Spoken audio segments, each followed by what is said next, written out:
Que alegria, realmente é um desafio, né? Pregar em 3 cultos, a mesma mensagem. Isso é para o pastor William, para essa turma que já está anos e anos nessa jornada, né? E essa turma das 8 é uma turma assim, bem, parece mais light, o pessoal está mais tranquilo, né? Não está aquele tumulto, aquela correria. E no culto anterior me avisaram que não podia passar do horário. Então, em vez de eu ler a introdução, eu já li a conclusão e abençoei o povo. Não, estou brincando. Foi tanto assim não, mas é uma alegria estar aqui, né? O pastor William me deu essa oportunidade. Nós estamos lá na Igreja Batista da Paz, em Contagem. Vai fazer 7 anos agora, como o tempo está passando tão rápido, né? 7 anos vai completar esse ano. Estamos lá, a igreja não para de crescer. E quanto mais aqui cresce, mais respinga lá e a gente vai junto nessa caminhada, amém? Então a responsabilidade sua é muito grande, né, para você receber de Deus, e esse óleo vai descer, né, vai nos alcançar lá em Contagem. E que você estiver passando lá na rua do Registro, em Contagem, indo para Esmeraldas, dá uma paradinha lá na Igreja Batista da Paz de Contagem, você será muito bem recebido. Amém? Bom, vamos bem rápido, então, já que a maioria me conhece, não precisa de ficar apresentando, né, esse exagero que esse povo arruma aqui, né, falando da gente. Mas louvado seja o nome do Senhor. Abra sua Bíblia em Mateus 19, 6. Nós temos alguns versículos para ler. Mateus 19, 6. Portanto, parte B. Portanto, o que Deus ajuntou, não separe o homem. Quem já ouviu esse versículo aqui num casamento, no final da cerimônia, sempre um pastor lê, fala essa parte. O pastor aplica fé, né? O que Deus ajuntou, não separe o homem. E os noivos dizem amém, né? E depois o tempo passa, parece que eles esquecem, né, dessas coisas, não gostam de ver, né, a fita, né, não gostam de ver o que foi gravado. Mas todo mundo já ouviu esse versículo citado por algum pastor ao final de uma cerimônia de casamento ou em outro momento, né? Mas vamos ter uma proposta hoje diferente aqui a partir desse texto. Vamos orar. Pai, em nome de Jesus, fala conosco nessa noite.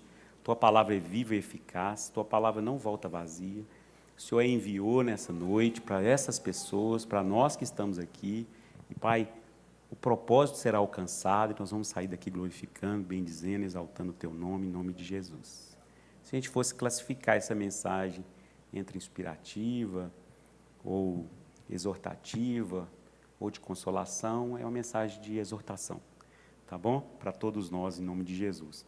Bom, o que Deus ajuntou, não separe o homem. E uns anos atrás, o pastor Gesiel Gomes, se você tiver interesse, entra no YouTube depois para você ouvir essa mensagem dele, ele foi bem assim ousado, e ele pegou esse versículo e ele inverteu o versículo. Em vez dele dizer, o que Deus ajuntou, não separe o homem, ele teve uma proposta diferente. O que Deus separou, não ajunte o homem. Eu fui tão impactado com esse título dessa mensagem, com esse tema, então eu peguei emprestado, eu acho que ele não vai ficar triste, né? Peguei emprestado o mesmo tema para a nossa reflexão hoje. Amém? A gente vai refletir o que Deus separou que a gente anda juntando. E não devemos fazer isso. Amém? Por isso eu disse que é uma mensagem de exortação. Então, a palavra de Deus diz com muita força que o que Deus ajuntou, o homem não deve separar, e a gente precisa olhar isso de forma imperativa, né? É uma ordem da parte de Deus. E a proposta aqui hoje também é a mesma, né? A gente vai refletir algumas coisas que Deus separou e que a gente insiste em ajuntar, algumas coisas que Deus separou e a gente quer caminhar com essas coisas na nossa vida, e nós não devemos fazer isso, porque nós vamos refletir à luz da palavra que algumas coisas Deus separou, não dá para andar junto, não dá para caminhar em sociedade, nós precisamos ter essa ideia da nossa vida que Deus nos chamou para uma caminhada de exclusividade. Amém? Então, nós vamos ver à luz da palavra que, bem rapidamente, eu sei que tem muitas coisas que Deus separou e que não devemos ajuntar, mas eu separei pelo menos 4 aqui para refletir. Eu me lembro, na época de seminário, o professor falava, olha, se você tiver uma mensagem com mais de 4 tópicos, não diga para ninguém. Porque se você disser e o seu primeiro tópico demorar, ninguém vai aguentar o último, né? E eu me lembro de uma pessoa que apresentou 9 segredos da vitória. E E eu pensei, o primeiro levou quase 15 minutos, e aí quando ele acabou o primeiro, eu pensei, eu nem quero saber o nono segredo, em nome de Jesus, porque... Então a gente aprendeu no seminário, nunca conte quantos tópicos tem a mensagem, se for mais de 4, tá? Então, como a minha aqui é 4, você já sabe que são só 4, né? E você não vai ficar aí preocupado com o horário, a gente vai tentar fazer isso em nome de Jesus. Então, vamos lá. Gênesis 1:4, a primeira coisa que Deus separou e que nós não devemos ajuntar, em hipótese nenhuma, nós temos que sair daqui concordando com a palavra de Deus, que nós não devemos ajuntar o que Ele separou. Abre aí a sua Bíblia, Gênesis 1:4. E fez Deus separação entre luz e trevas. Mais uma vez, aqui há um contexto da criação. Deus está criando o mundo, organizando todas as coisas. Os irmãos sabem que algumas coisas na nossa vida precisamos recorrer ao princípio, ao início, como Deus fez no início. Então, no início, Deus viu que a luz era boa e providenciou a separação entre luz e trevas. Mas a gente insiste em ajuntar essas coisas. Irmãos, o que a palavra de Deus está dizendo para nós é que nós não podemos admitir, em hipótese nenhuma, coisas que são trevas em nossa vida. O Senhor nos chamou, nós somos uma nova criatura em Cristo. Quem aqui é nova criatura em Cristo? E a Bíblia diz que quem está em Cristo é uma nova criatura, as coisas velhas passaram e tudo se fez novo. Então o Senhor quer que agora a nossa caminhada seja na luz, como Ele na luz está, e nós não podemos admitir que coisas das trevas estejam em nosso coração, porque a providência inicial de Deus foi separar. O Senhor sabe que não é possível a gente andar na luz e admitir a treva, e admitir as trevas. Então Ele separou, mas a gente, como cristão, filho de Deus, nós nascemos em Cristo Jesus, pelos olhos da fé. A Bíblia diz, ó, que grande amor nos concedeu o Pai, de sermos chamados seus filhos, e agora nós somos filhos de Deus, herdeiros de Deus e co-herdeiros de Cristo, temos uma nova natureza, aguardamos as promessas que o Senhor nos fez, e agora a nossa vida aqui é passageira, e estamos esperando o som da última trombeta, quando o Senhor Jesus rasgará o céu e voltará para buscar a sua igreja. É nisso que você crê, em nome de Jesus? Eu vejo as pessoas tão preocupadas com os cavalos de Apocalipse, o cavalo vermelho, o cavalo preto, o cavalo amarelo, e que não sei quem vai morrer, e o cavalo vermelho. E eu estou preocupado com o cavaleiro do cavalo branco, que tem na sua coxa a marca escrito Rei dos Reis e Senhor dos Senhores. Então Deus não quer que nós vivamos uma vida que não é totalmente transparente. Ele não admite que a gente guarde algumas coisas em segredo, que a gente tenha algumas coisas ocultas. Ele separou essas coisas, Ele separou luz de trevas. Então, nós não podemos ajuntar, nós não podemos simplesmente fazer concessões. Eu até brinquei nos outros cultos, falei com os irmãos, não dá para uma mulher casada guardar no baú, dentro do guarda-roupa escondida, a foto do primeiro namorado. Isso é coisa do diabo, irmã, isso é coisa das trevas. Não, porque de vez em quando eu brigo com meu marido, eu vou lá olhar aquela foto, eu devia ter casado, era com ele. Hashtag ficou para trás, isso é coisa das trevas. Deus nos chamou para andar na luz, como Ele na luz está. Não podemos admitir essas coisas. Não estou nem dizendo para você chegar lá hoje, já quebrar esse baú em nome de Jesus e botar fogo nessas coisas, largar esse passado. Você está em Cristo, nós estamos em Cristo, e Jesus é luz e nele não há trevas nenhuma. Olha que coisa poderosa. Nele não há trevas nenhuma. O Senhor Jesus está dizendo para nós que nós devemos agora viver de forma firme uma vida na luz. E não admitir essas coisas, esse segredo. Há casais que têm segredo que o outro não sabe. Olha, tem casais que o marido não sabe nem a senha do celular da esposa. É segredo. Por quê? Qual o problema? As coisas têm que ser transparentes, as coisas têm que ser na luz, como nós ouvimos uma frase, né? O que está na luz está na cruz, o que está nas trevas está na mão do diabo. E nós não podemos andar assim. Levante a sua mão e receba. A Bíblia diz, aquele que encobre as suas transgressões nunca prosperará, mas o que confessa e deixa alcança misericórdia. Andar na luz. Não admitir essas coisas. Deus separou, irmão. Amém? Você crê nisso? Deus separou. Então, tudo que você tem na vida, que é meio assim, nas trevas, é meio oculto, hoje você vai ficar livre em nome de Jesus, porque Deus quer que você ande na luz e a sua vida é um livro aberto e você precisa exalar o bom perfume de Cristo. Não é o que a palavra de Deus diz? Bom, mas Paulo concorda com essa afirmação de Gênesis, lá em 2 Coríntios 6, olha aí na sua Bíblia, 2 Coríntios 6, 14. Não vos prendais a um jugo desigual com infiéis. Porque que sociedade há entre a justiça e a injustiça? E aqui? E que comunhão tem a luz com as trevas? É uma pergunta retórica. O que é que a gente responda? Não tem comunhão. Que comunhão tem entre a luz e as trevas? Esse templo agora estamos nos vendo porque prevalece aqui a luz. Não há comunhão. Se alguém decidir apagar a luz, não tem como. Não tem comunhão.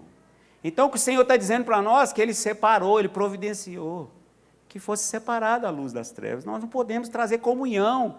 Não tem como andar junto. Não tem como você ser mais ou menos. Não tem como, nós precisamos ser decididos, nós precisamos caminhar de forma decidida, nós fomos chamados agora para ser de Deus, para andar na luz, para caminhar de forma transparente. Nossos testemunhos devem ser contados à luz daquilo que Deus fez. Imagina se você tem um testemunho para contar, que não pode contar os detalhes, não pode contar como foi. Se tem alguma coisa que precisa ser escondida, de verdade está em trevas. E o Senhor não se agrada disso. Então Paulo está escrevendo aos irmãos e dizendo, olha, que comunhão há entre luz e trevas. E ele continua no verso 15, e que concórdia há entre Cristo e Belial, e que parte tem o fiel com o infiel, e que consenso tem o templo de Deus com os ídolos. Porque vós, receba nessa noite, vós sois o templo do Deus vivo. Quem aqui se empolga? Você é o templo do Deus vivo. Irmãos, a palavra de Deus diz que Deus não habita em templo feito pela mão dos homens, mas Ele nos escolheu porque fomos feitos pela mão dEle, para habitar em nós. O Senhor fez em nós morada. Aquele que teme ao Senhor e obedece seus mandamentos, a Bíblia diz, eu virei e farei nele morada. Então não há comunhão entre luz e trevas, significando então que Deus separou e que a gente não pode ajuntar. Segunda coisa que eu coloquei, e eu disse aos irmãos, tem tantas coisas, mas está aqui em Tiago 3,8, vamos lá. Tiago 3,8. Outra coisa que Deus separou e que a gente não deve ajuntar não. Tiago 3, de 8 a 10. Acharam? Amém? Mas nenhum homem pode domar a língua. É um mal que não se pode refrear. Está cheia de veneno mortal. Verso 9. Com ela bendizemos a Deus e Pai, e com ela amaldiçoamos os homens, feitos à semelhança de Deus. De uma mesma boca procede bênção e maldição. Meus irmãos, não convém que isto se faça assim. Porventura deita alguma fonte, um mesmo manancial, água doce e água amargosa. Então a segunda coisa que Deus separou foram bênçãos e maldições. O que o Senhor quer é que nossos lábios, que nossas palavras sejam palavras de vitória, palavras de bênção, palavras de vida e não de morte. E nós não podemos admitir e ajuntar, nos nossos lábios, na nossa vida. Um dia é bênção, um dia é maldição. Venho ao culto no domingo à noite e abençoo, e glorifico e exalto. Vou trabalhar na segunda-feira dizendo, praga de segunda-feira, quem aguenta acordar cedo. É como se nós tivéssemos bênçãos e maldições, mas Deus separou e nos chamou para ser boca de bênção, para ser boca de vida, para ser boca para mudar histórias. O irmão disse para mim assim, pastor, o mundo está terrível. Aí eu respirei, ele, ainda vai piorar. Eu falei, rapaz, a Bíblia diz, não vos conformeis com esse século, mas transformai-vos pela renovação da vossa mente, para que alcanceis a boa, perfeita e agradável vontade de Deus. Então, está ruim, está terrível, mas nós cremos que Deus pode mudar a nossa sorte, nós cremos que Deus pode mudar essa cidade, nós cremos que Deus pode mudar esse estado, nós cremos que Deus pode mudar esse país. Então devemos emprestar os nossos lábios, não podemos simplesmente admitir, Deus separou. Não é bom que seja assim, boca de bênção e de maldição. E às vezes, olha, o texto está dizendo que Deus está abrindo mão dessas bênçãos, porque é para Ele, com a nossa boca bendizemos ao Senhor, e Ele está dizendo, e amaldiçoamos o irmão, Deus está abrindo mão das bênçãos. O Senhor não está interessado com essa espiritualidade nossa, de abençoar, de adorar e bendizer, e depois de amaldiçoar quem está ao nosso lado. Né? Aqui cantarmos louvores e profetizarmos, e chegarmos na nossa casa e amaldiçoarmos as pessoas mais próximas de nós. Então não podemos admitir que os nossos lábios tragam essa sociedade infrutífera de bênçãos e maldição. Quem recebe nessa noite, Deus separou, e agora então nós vamos pedir ao Senhor, Espírito Santo, me ajuda para que da minha boca saia bênçãos, saia vida. Irmão, receba nessa noite, a Bíblia diz que morte e vida estão no poder da palavra, quem souber usar, colherá os frutos.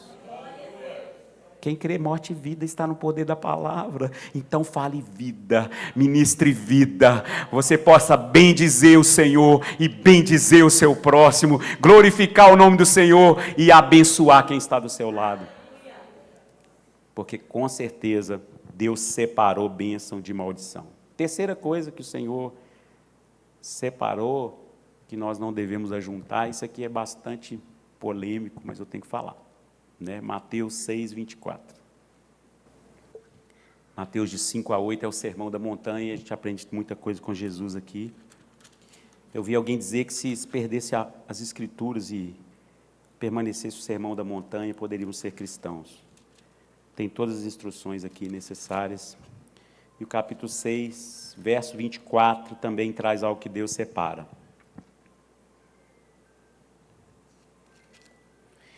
Vamos lá? Ninguém pode servir a dois senhores. Faça assim comigo, ó.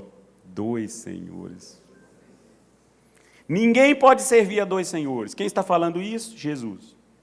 Por quê? Por que não pode, Senhor? Porque só de ser Senhor não pode ter dois. Não dá para obedecer dois senhores. E o texto está dizendo até aqui, dizendo que você vai odiar um e amar o outro, ou vice-versa. Então, Jesus está dizendo que é impossível ter dois senhores. O que ele está dizendo? Eu preciso separar alguma coisa. E ele vai separar. E ele diz aqui, no versículo, que não podemos servir a Deus e as riquezas.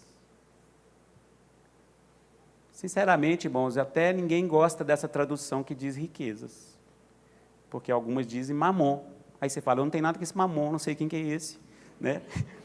Então não tem nada, então beleza, Senhor, eu vou servir só ao Senhor, eu não sei quem que é Mamon, Mamon é o Deus das riquezas. E Jesus está dizendo muito claramente, o diagnóstico está pronto, não precisa fazer mais nenhum exame. Ele diz, separei, você só pode ter um Senhor, não ajunta no coração. Você não pode servir a Deus e às riquezas. Não pode. É como se Deus dissesse, eu não quero. Se você quiser, você vai ficar com as riquezas. Mas se você não quiser, eu sou o dono do ouro e da prata. Quem prefere o dono do ouro e da prata do que as riquezas? Porque Deus está dizendo que não podemos ajuntar essas coisas. Nosso coração precisa ser exclusivo, em confiança. E eu creio que você confia que Deus é o provedor, que Ele é a fonte de todas as nossas bênçãos e provisões. Não dá para ficar, irmãos, cocheando em dois pensamentos. Você sabe que cochear em dois pensamentos na palavra de Deus significa estacionar. É como se eu estacionasse em dois pensamentos. E ficar meio em dúvida. Será que eu dependo das riquezas, do dinheiro, ou dependo de Deus? E, de verdade, é algo que passa na cabeça da gente. Eu contei mais cedo que, às vezes, quando a gente está assim com o bolso mais vazio, a gente fica meio se sentindo não tão abençoado. Né? E nem sempre. Às vezes é um momento. Né? E o inverso é proporcional. Às vezes estão com o bolso cheio e não quer dizer que nós estamos abençoados. Depende muito da origem desse dinheiro. Mas a palavra de Deus está dizendo, e é um aprendizado para todos nós, que não dá para servir a Deus e as riquezas. Servir como Senhor, não dá. Nós precisamos colocar o dinheiro no seu devido lugar e adorar e bendizer o Deus vivo, que é o nosso provedor. Na mensagem da manhã eu citei Elias, quando Elias profetizou que não ia chover durante 3 anos e 6 meses, e a Bíblia diz que, como era uma cultura agrícola, sem chuva, a fome viria. E a Bíblia diz que Deus mandou Elias ao ribeiro de Querite. Ele teve que andar, em média, 200 quilômetros de onde ele estava, se esconder lá para beber a água. O Senhor sabia onde ainda tinha água. Só que o texto diz assim, vai lá para esse ribeiro e eu ordenei os corvos para te sustentar. O milagre é tão extraordinário, irmãos, que alguns teólogos dizem que esses corvos eram povos árabes. Só não explica como que Deus ordenou os povos árabes de sustentar. Mas nós não, nós cremos que são corvos. Quem crê aqui em nome de Jesus? Deus mandou uma ordem para o sindicato dos corvos. Vocês agora vão ter que levar o sustento para o meu filho ali, que está com fome. E as aves vinham. E vocês estavam achando que era de vez em quando? Não, era de manhã e à noite. E de manhã e à noite levavam pão e carne. Mas eu nem estou falando desse milagre, eu estou falando que a Bíblia diz que Deus ordenou sustento. Então eu não sei quem te sustenta, mas quem ordena é Deus. Não sei de que você vive, que empresa que é, onde você trabalha, se é o INSS. Eu não sei, mas é Deus que dá o sustento. É Deus que ordena. E a Bíblia diz que a água do ribeiro secou. E agora? Aí Deus falou com Elias, sai daí agora. E vai lá para eu ordenei agora uma viúva para te sustentar. E ele vai, chega lá, tem uma viúva mesmo, Deus falou. Porque, irmãos, quando Deus fala que uma viúva vai te sustentar, Elias pensou, a viúva é rica. A viúva, o marido ia ter morrido, ficou rica. Deus está mandando eu lá, né, nessa crise, nessa luta, vão ser 3 anos. Chegou lá, tinha uma viúva mesmo, catando uns gravetos. Elias deve ter falado, onde eu fui amarrar minha égua, meu Deus, o que é isso? Senhor, só enganou, o anjo entregou o recado errado.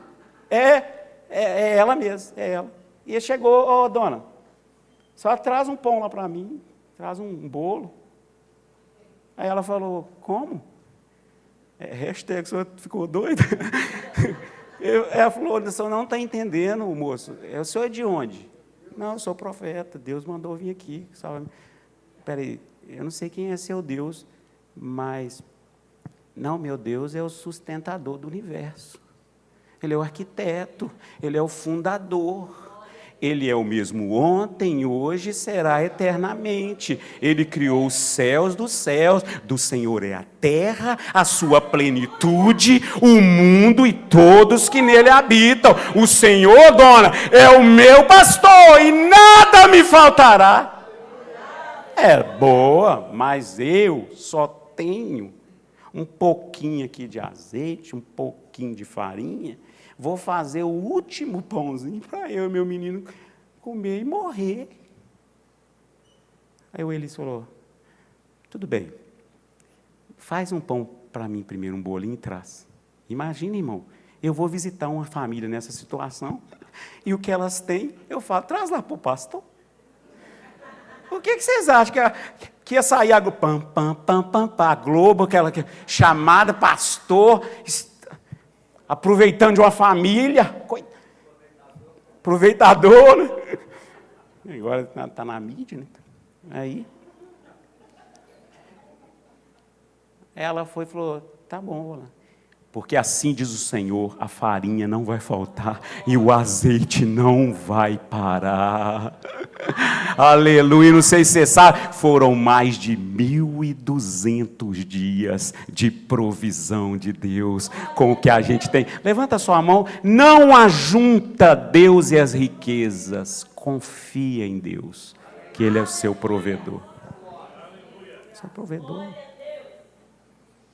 Não pensa assim, agora eu estou tranquilo, agora eu estou cheio. Irmão, de vez em quando a gente pensa assim, nossa, se eu tivesse uns milhões, eu estava tranquilo.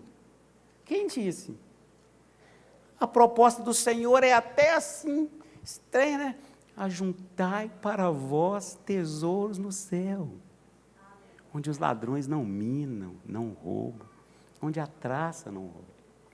Então o Senhor está nos fazendo propostas de fé. Aquele jovem rico, Jesus fez para ele uma proposta, puxa vida, que coisa estranha. Vende tudo que tem, dá aos pobres e vem me seguir. Não, peraí, Senhor, o Senhor disse ali atrás, eu escutei que o Senhor não tem nem onde reclinar a cabeça. Como que eu vou te seguir? Falou, não quero saber. O negócio é o seguinte, o evangelho é simples, irmão.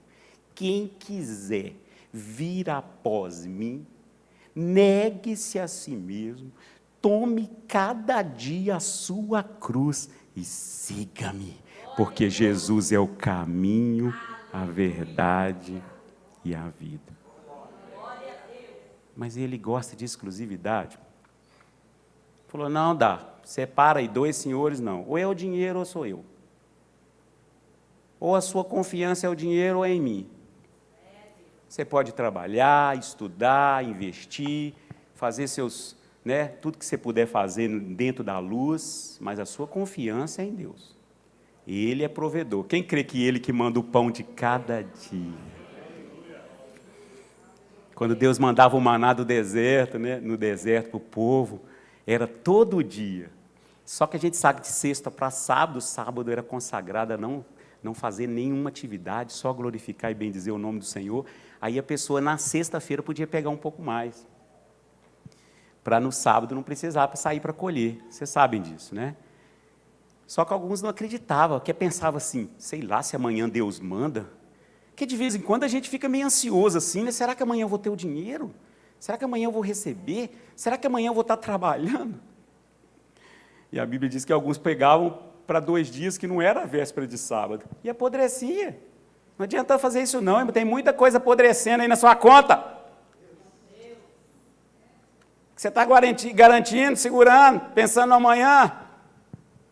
Não faz isso não faz igual aquele homem não, que teve uma grande colheita, aí olhou e ficou com a alma satisfeita, aí pensou, o que eu vou fazer? Já sei, vou ampliar os meus celeiros, para me ter mais. Aí a Bíblia diz, louco, hoje pedirão a sua alma, o que você tem aí vai ficar para quem? Porque tem gente que parece que Faraó, né? Faraó morria, fazia colocar todas as riquezas lá e a mulher dele ainda viva, dentro do túmulo. Né? Porque na outra vida ele ia encontrar com isso. Não, irmãos, nós estamos indo para um lugar prometido pelo Deus que não pode mentir. A palavra de Deus diz que Ele não pode mentir. Ele nos prometeu, quem crê nisso? Ruas de ouro, uma cidade feita por Deus, um lugar onde não há necessidade de sol, porque a própria luz de Deus brilha. Em último lugar, o que Deus separou, que nós não devemos ajuntar, está lá em 1 João 2,15, eu vou terminar agora. Primeira carta de João 2,15. Então, recapitulando, Deus separou luz de trevas, Deus separou bênção de maldição, Deus separou o senhorio dele e das riquezas. E, por último, 1 João 2,15. Meu Deus, olha só. Não ameis o mundo. Vamos junto? Não ameis o mundo, nem o que no mundo há. Se alguém ama o mundo, o amor do Pai não está nele. Olha só, parece nos dizer que Deus separou. Ele está dizendo, olha, não ameis o mundo, nem o que no mundo há. Se alguém ama o mundo, ele não está julgando, cabe a cada um de nós avaliar. Se alguém não ama o mundo, alguém ama o mundo, o amor do Pai não está nele. Verso 16, por que ele está dizendo? Porque tudo que há no mundo, tudo, absolutamente tudo, tem que estudar muito para saber o que significa tudo. Tudo é tudo, porque tudo que há no mundo é concupiscência da carne, ou desejo, concupiscência dos olhos e a soberba da vida. Não é do Pai, mas do mundo. Verso 17, presta atenção, que Deus separou. E o mundo passa, e a sua concupiscência. Agora levanta a mão. Mas aquele que faz a vontade de Deus permanece para sempre. Então, quem aqui nasceu de novo em Cristo Jesus? Então, olha do lado aí, irmão. Você está do lado de alguém eterno. Eterno. Fala para ele, fala com ele assim, ó, quem está em Cristo já passou da morte para a vida e não morre mais. Quem está se sentindo assim eterno? Jesus disse assim, eu sou a ressurreição e a vida, aquele que crê em mim ainda que esteja morto, viverá. Antes de Jesus, irmãos, antes de Jesus, nós andávamos como vivos, mas estávamos mortos, mortos nos nossos delitos e pecados. Agora que entregamos a nossa vida a Jesus, andamos por aí como mortos, mas eis que nós estamos vivos para Deus. Então a palavra de Deus está dizendo para nós não amarmos o mundo. E nem o que no mundo há. Porque o que Deus fez foi separar. O nosso coração está separado para amá-lo, para amar só a Deus. Nós não podemos permitir mais nenhum outro tipo de amor, até porque são coisas que passam, são coisas circunstanciais. O Senhor está dizendo que nós precisamos amar algo eterno. Nós precisamos nos apegar a promessas eternas, a coisas duráveis. Os irmãos sabem muito bem que as coisas visíveis foram criadas pelas invisíveis. Muitas vezes nós queremos andar pelo que vemos, mas nós fomos chamados para andar pelo que cremos. Amém? Nós andamos por aquilo que nós cremos, o justo viverá da fé. Sem fé é impossível agradar a Deus, e fé é a certeza das coisas que se esperam e o firme fundamento das coisas que nós não vemos. É desafiador. Então João, que é o apóstolo do amor, escreve aos irmãos, não ameis o mundo. E não está falando isso só porque quer dizer, quer privar. Não, é porque ele sabe que se a gente for amar algo passageiro, que vai passar, importante a gente se apegar pela graça de Deus e amar aquilo que é eterno. Amém?